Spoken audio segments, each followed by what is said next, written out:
Great day. My name is Jesse Ross, and welcome to the Step Up Supervisor Training Centering Equity and Inclusion.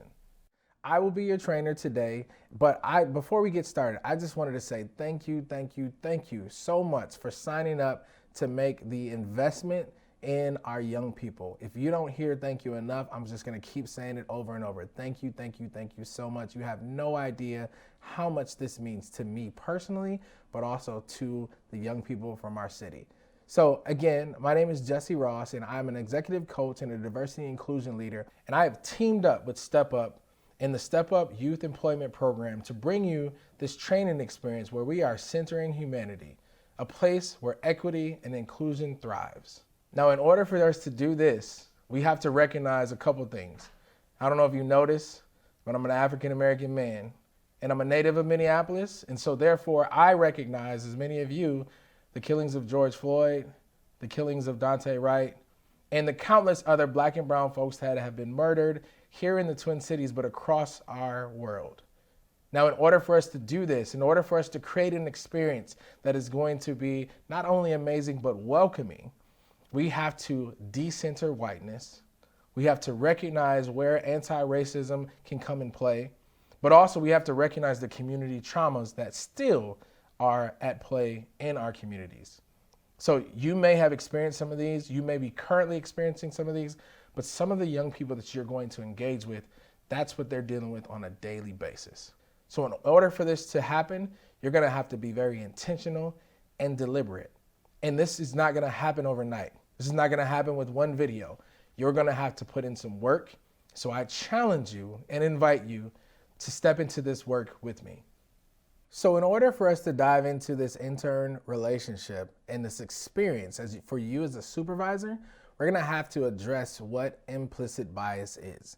So when you think about implicit bias, I know there's probably 18,000 different definitions. I just want you to think about an unconscious association related to a belief, an attitude, or values or behaviors that you may associate other people with. So unconsciously, you may associate this one person with this one thing, and you don't even realize that you're doing it. Implicit bias is part of why diversity, equity, inclusion work has become so popular in our world today. But you, in order to be successful as a supervisor, you're gonna have to understand where your implicit bias comes in. So a lot of that is going to be leaning on your own cultural self-awareness, which is something I talk a lot about. And it may sound different, but I really want you to be thinking about the things that I'm going to ask you, the questions that I'm going to ask you. There are things that you have grown up and understood and have become a way of life, or just the way that you do things, all because of implicit bias. And just like you, there are things that your young people have experienced, have grown to understand, and have a way of life, or the way that we do things around here, simply because of implicit bias. So when those two strong ideas and strong opinions come together, it's going to pose a problem. So I want you to understand and be mindful that it is your job as a supervisor to not only be a good steward of the experience of the intern, but also you as an adult to take the time to do your own work and not just expect the intern to show up knowing everything or doing their own work. This is something that we're gonna do this together. We're gonna have a very mutual experience together that will hopefully change your company and change the community's experience with your company. So now that we've had a couple things to kind of dive into, we're gonna talk a little bit about cultural self-awareness. Now, I know that this term, again, may not be that exciting, but when you think about all these terms that have been becoming very popular over the last few years around diversity, equity, inclusion, implicit bias, anti-racism, white privilege, all the things that come into mind, I really want you to be thinking about how can you understand your own cultural awareness.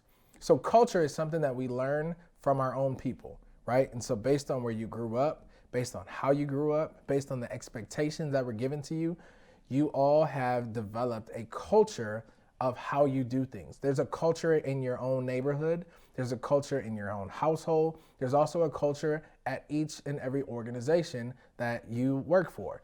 And so, as you are understanding your own cultural awareness, how can you be mindful of the things that we can see and the things that we cannot see? So, for example, in some of your organizations, there is a dress code. There are things that you're supposed to wear, or that just the company culture has said, this is what we deem to be work appropriate.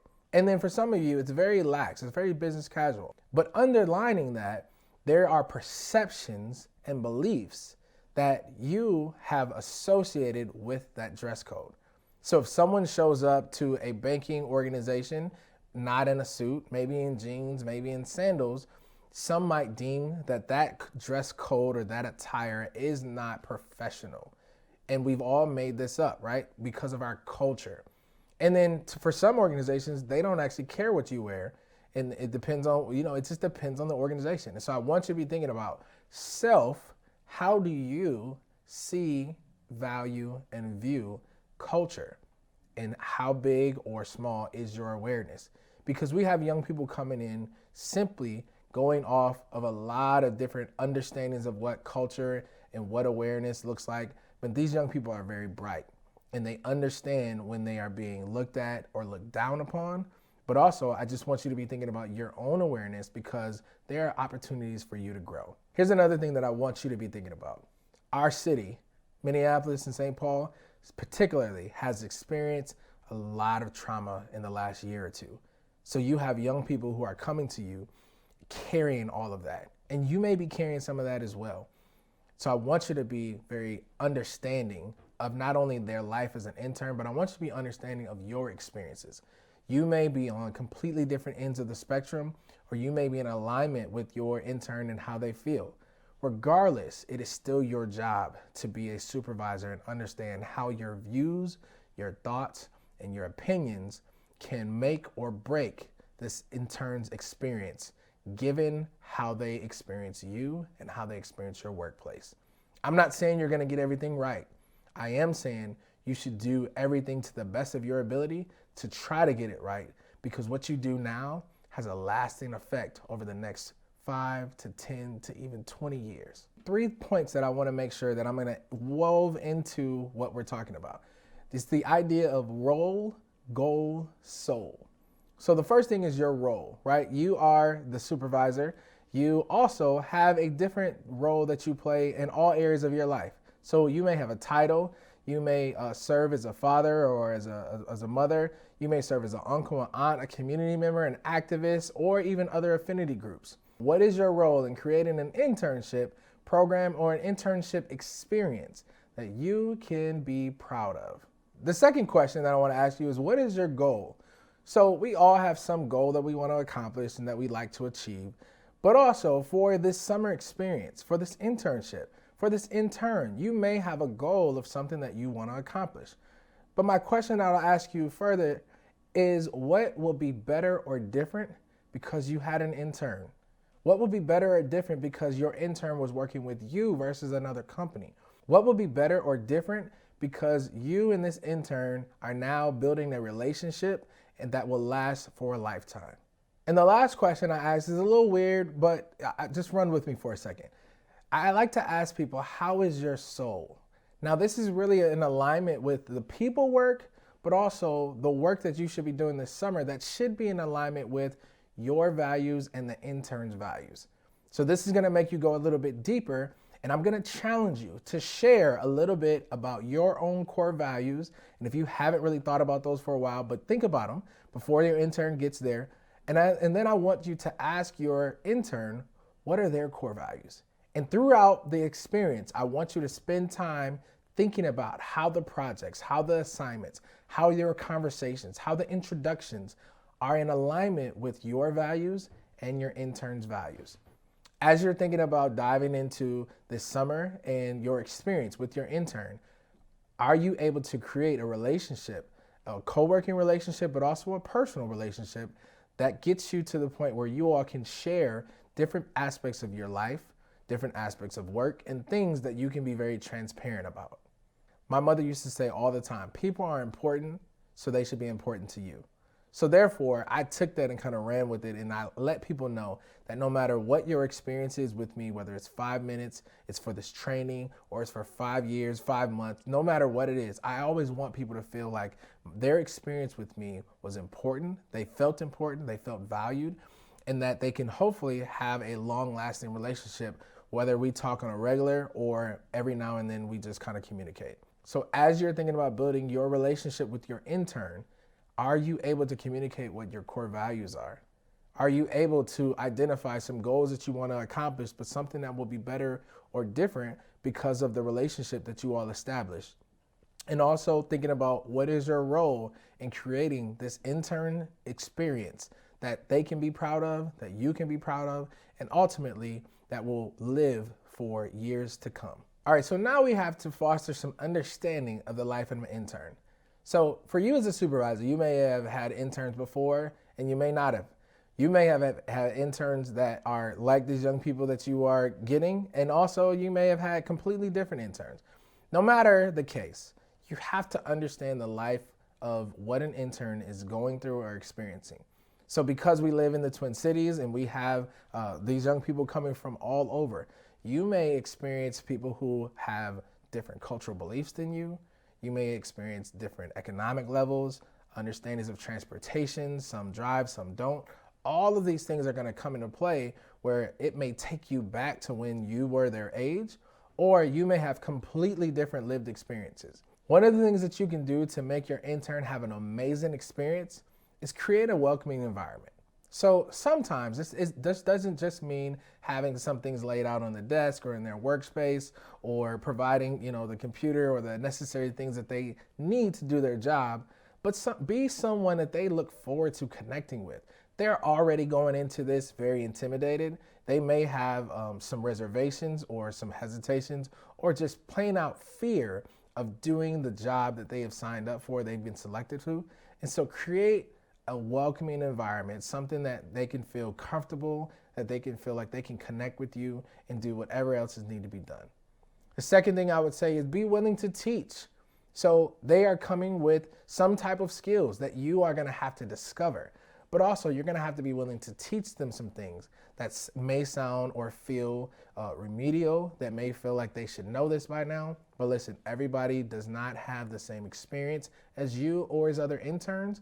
And so be willing to teach, be willing to slow down, be willing to be patient with them so that you both can have an amazing experience.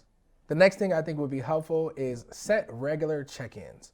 So when I had a few interns with me, we would check in at least once a day. And I know to some people that may seem excessive, but I wanted to make sure that they knew that I was here for them no matter when, no matter where. We had exchanged text messaging during meetings just to make sure that they were on the right track. And I also introduced them to other people on my team or in my area that could help them in case they were unable to get to me in the sense of an emergency.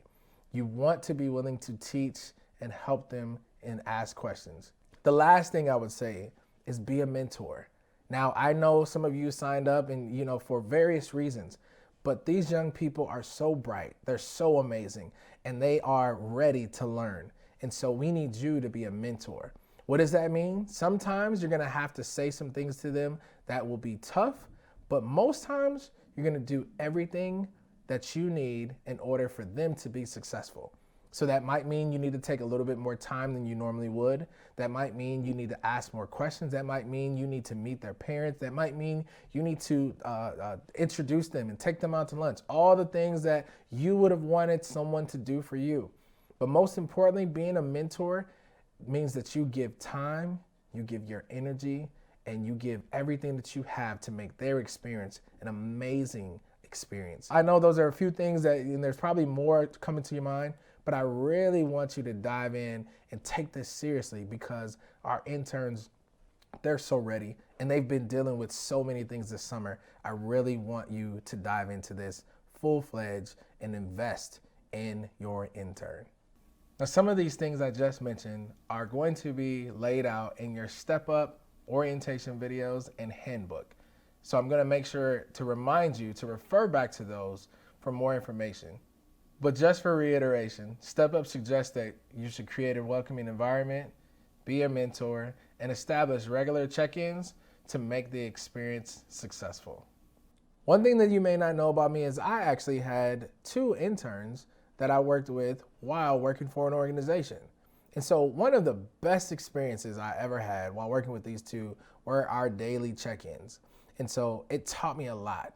And so one of the things I really want you to be thinking about is how do you decenter yourself and center the intern? So when I had my 2 interns, I used to get frustrated because they would never come on time consistently.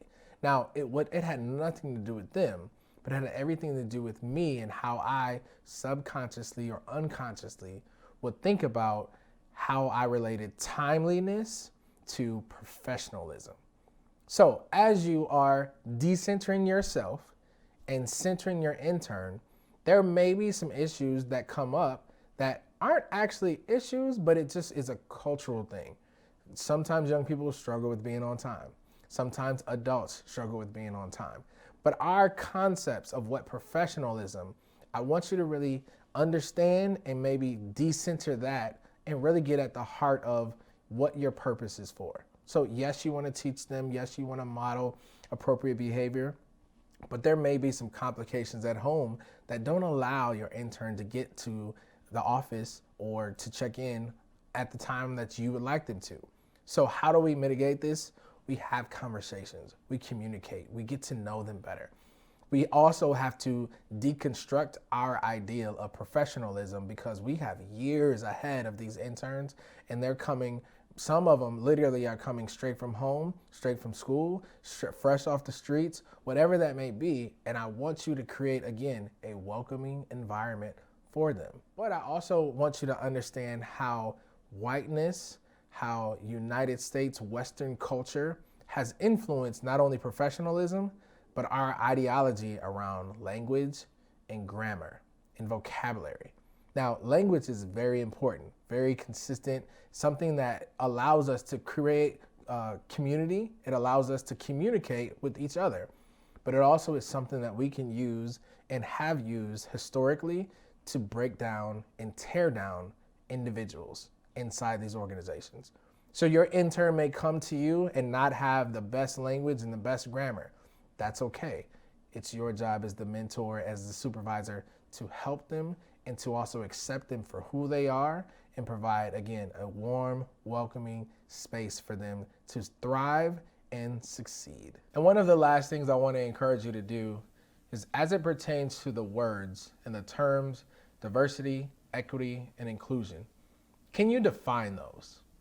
I mean, really, can you actually define those, coming up with a very common language that everyone inside the workplace can understand or can learn about? Because often we're using all these buzzwords and interchanging them with experiences of our own, but not everybody has the same experience when it comes to diversity, equity, and inclusion. So this is why we need you to have a renewed vision for DE&I. In order for us to get to where we say we want to get to, in order for us to do things that we want to do better, and in order for us to create a welcoming environment for anyone from the Step Up Employment Program, we are going to have to do better. So I'm calling you out. I'm asking you to ask the tough questions. I'm asking you to address all of the policies, practices, and procedures. And if you don't have any, I'm asking you to start creating some right now. Because the work that you do right now doesn't just affect this summer experience. It affects you and your legacy and your company's legacy for years to come.